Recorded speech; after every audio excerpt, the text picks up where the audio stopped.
Thank you, Mr. Chairman. I want to thank my colleagues for the great line of questioning and discussion that's being had today. I want to echo the sentiment expressed by my colleagues regarding the need for energy independence. Energy independence is national security, and I think it's incredibly important that we remove our reliance on Russian oil. The fact that we rubber stamped Nord Stream 2 while canceling our own pipeline.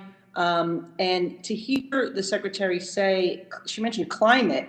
I mean, I guess my first question, which is, do you believe that Russian oil is cleaner? I mean, and is it worth having us being vulnerable as we're seeing Europe vulnerable today to natural gas? I'm all for diversification, but let's not move into renewable energy and clean energy to the exclusion of traditional sources like oil and gas.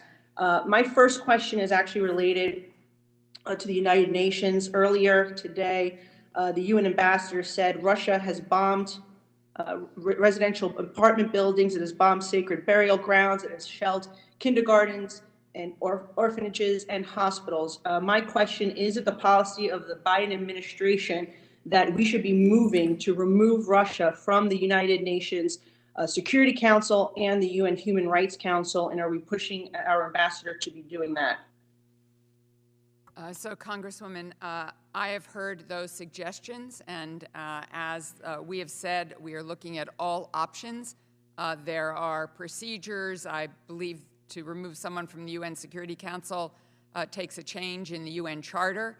So these are complicated issues, but I certainly understand that everyone wants to look at everything to say to Putin, you have made a gross miscalculation. The entire world is united, as we saw in that vote of 141 countries today, to say that Russia is the aggressor here in an unprovoked, unjustified, and premeditated war on Ukraine and the people of Ukraine.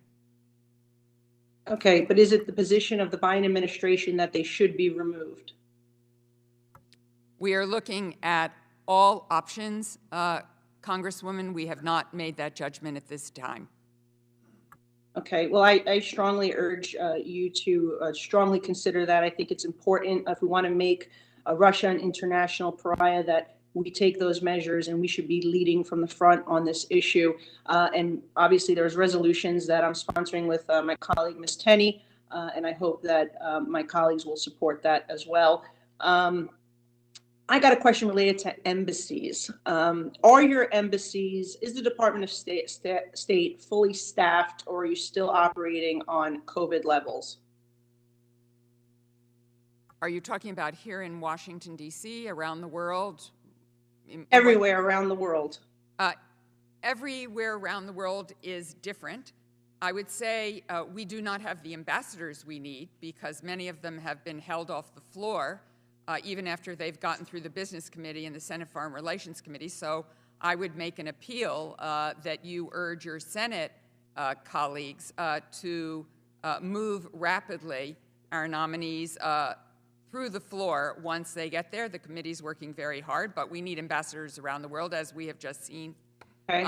And what about staffing? Every country. Who determines staffing levels? We have or other countries? We have staff in our embassies all around the world. In some countries, they are not working actually in the compound, in part because of COVID restrictions, and we have to respect those COVID restrictions, which are different in every single country. Okay, if I could please make an appeal. We've had real difficulty over the last several months with multiple embassies. Going back to Afghanistan, we've had some difficulties with Ukraine over the last few months, trying to help people evacuate, which is what the president and your department had suggested people do. We had a particular case with an American citizen whose wife is Ukrainian, stuck in there. I do want to commend Jeff Vick from your office, who has been helpful. And we are working with that family now to get them home. But Egypt, Jordan, we've had trouble with embassies all around the world. They don't answer the phone in some cases. We have difficulties getting them appointments. And also the backlog of passports that we're still dealing with in some cases today, as you know, was horrible over the summer. We really need people to get back to work. The passports are here in the United States. That could be done immediately and by your department. I'd appreciate your assistance with that. Absolutely. Thank you.